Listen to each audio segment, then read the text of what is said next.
start with you again, your neck. My neck. What happened to you? I had a muscle condition for years, and about 2 years ago God healed my legs and my back, but it's still kind of in my shoulders and neck. And so, when you move your neck, does it grind at all? Yeah, I get cracking. You feel it? It's sore. cracking now. It's Yeah. sore. Yeah. Is it painful to raise your arms? Not really anymore, but But your neck? It just gets very tight. Hey, can we pray for her neck?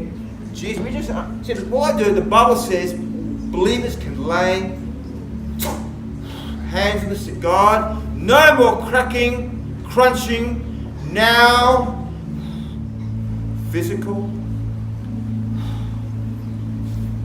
Try your neck now. By the... How's that feeling? Yeah, that's a lot better. Move around, more. Stop. It's got this episode. How long was it cracking for? I think since I was about 13, so... How old are you? 9 years. Yeah, it's important. You know, if you're a physiotherapist or a medical person, often the cracking is caused by something the cartilage missing.